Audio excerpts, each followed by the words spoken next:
Oi, pessoal, vamos lá para o tema de hoje, 16 de outubro de 2024, do nosso Papo Cabeça Renascendo, né? Renascendo o nosso programa.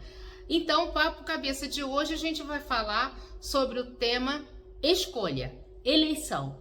Nós vivemos a vida fazendo escolhas. Nós fazemos escolhas que somos obrigados a fazer. No caso das eleições, a partir do momento em que você tem idade para fazer eleição, fazer a sua escolha ali do seu candidato, você tem que se colocar, ir lá e fazer a sua eleição, né? Mas o tema da escolha não tem nada a ver com partido político. O que eu quero trazer para vocês aqui nesse Papo Cabeça é a escolha pessoal que a gente faz. É aquela que tem a ver com a nossa vida, com o nosso vucu-vucu, como diz uma amiga minha daqui de Genebra. Tem a ver com isso, tá? Então, todos nós, ao longo de nossas vidas, nós fazemos escolhas. É fato. E as nossas escolhas, elas sempre são baseadas na nosso critério de vida, na nossa visão, na nossa necessidade, porque às vezes você não escolhe baseado em nenhum critério formal, não. Às vezes você escolhe porque você não tem outra opção, tá? Então as escolhas, elas são pautadas em várias questões, né? E no final de cada escolha, a gente vai apurar, quando a gente acha interessante, o resultado daquela escolha. Às vezes o resultado é maravilhoso, às vezes o resultado ele escapa a nossa capacidade de antevisão. A gente não conseguia nem saber o que ia dar naquilo, mas acabou dando legal e aí a gente fica muito feliz. Mas às vezes as nossas escolhas elas não saem muito legal, não. Embora eu acho que tudo na vida existe um ressignificado, que é uma palavra que eu tenho usado muito ultimamente nos meus procedimentos estéticos. Então, vamos lá. No ressignificado. Na arquitetura, quando a gente tem uma estrutura que não pode ser retirada, uma parede, uma coluna, na arquitetura normalmente eles ressignificam aquela estrutura. Então uma coluna pode se transformar num jardim vertical, ela pode se transformar num grande expositor de obras de arte, um ponto específico onde você coloca ali várias obras de arte, num local de fotos da família, né? Você pode fazer vários momentos da família e usar aquela coluna ali para demonstrar esses momentos da família. Enfim, tudo na arquitetura que você não pode mudar, você ressignifica. É uma forma que você tem de dar uma outra visão e uma valorização daquilo que efetivamente você não pode mudar. Então, às vezes, as nossas escolhas, elas não podem ser mudadas. Elas podem ser ressignificadas. Então, eu não acho que uma escolha ela seja taxativamente boa ou ruim. Uma escolha, ela faz parte de uma coerência mental, uma coerência de uma situação, o que levou você a fazer aquela escolha. E se a escolha for boa, você assim mesmo vai ter que adaptar essa escolha, porque às vezes você fez a escolha, mas ainda tem alguns ajustes. Se a escolha for ruim e você não tiver como mudar, você vai ter que ressignificar ela para você poder sobreviver com ela o tempo que tiver que sobreviver. Então eu acho que lidar com as escolhas é uma coisa muito complicada, mas é uma coisa que a gente tem que fazer dependendo da situação que a gente esteja. A questão toda é que enquanto a sua escolha ela está no seu terreno mental, quer dizer, o mundo inteiro, ninguém das suas relações sabe que você fez aquela escolha, você tem a decisão que você quiser.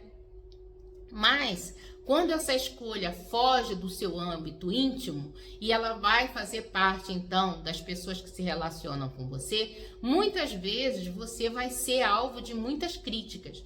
Algumas pessoas vão te apoiar, outras não vão entender, mas vão aceitar, e outras vão te ser muito taxativa. E quando elas são muito taxativas, elas tiram o seu, de alguma forma, elas articulam uma forma de tirar o seu direito de escolha. Tirar não seria a melhor palavra, mas de anular a sua forma de condução para as suas escolhas. E eu acho que isso tem que ser argumentado. Por quê? Mesmo que a pessoa seja classificada como uma pessoa mentalmente incapaz de conduzir a própria vida, ela vai fazer escolhas, querendo você ou não. E ela pode fazer escolhas que não sejam dentro da sua coerência, mas estão dentro da coerência dela. Isso faz delas responsável por essa escolha, mas não culpado. Eu entendo que quando você trabalha a responsabilidade de uma atuação com o que quer dizer responsabilidade, você sempre tem preso a essa responsabilidade o direito de remodelar essa resposta, o direito de ressignificar essa resposta de uma forma mais construtiva, se é que a gente pode chamar assim. Quando você trabalha com a culpa ela te isola.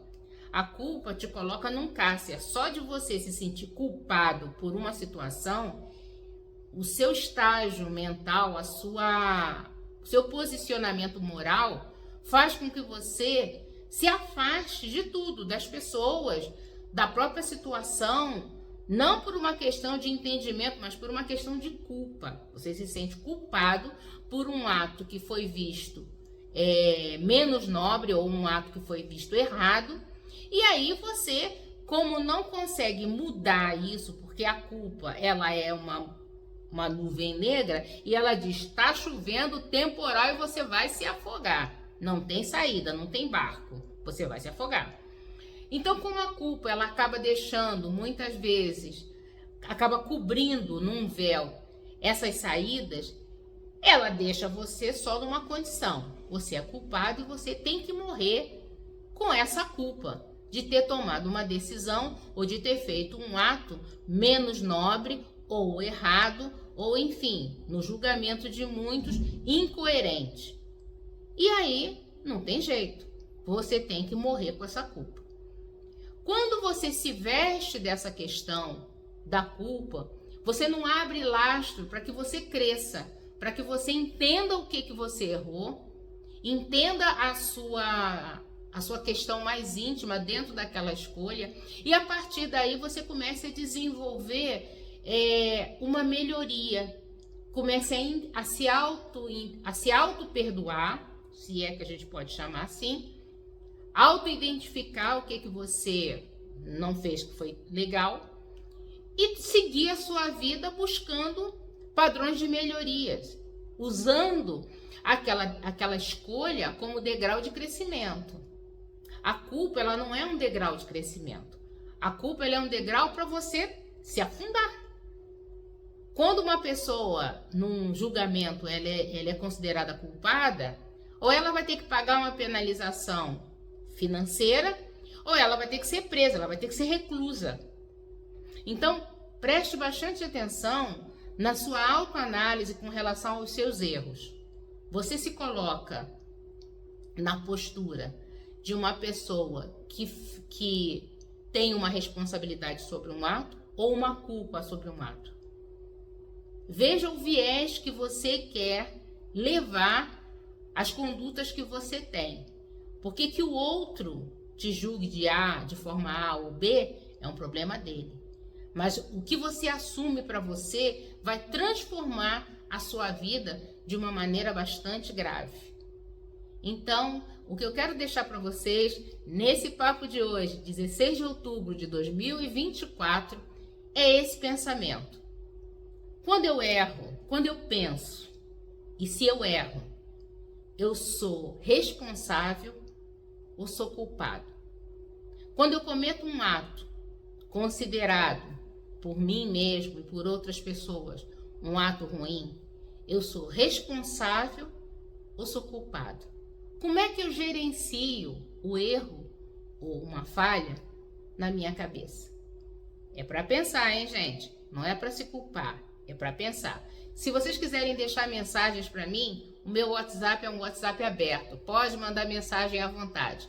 Se vocês quiserem uma conversa direta, é só me chamar pelo WhatsApp, porque eu não estou no Brasil. Mas aqueles que estão aqui, pertinho de mim, que podem conversar, eu estou à disposição. Um beijo grande para vocês. Fica aí esse papo cabeça de hoje. Vejo vocês muito pronto. Semana que vem tem mais papo cabeça com outro tema. Tchau, gente. Um beijo.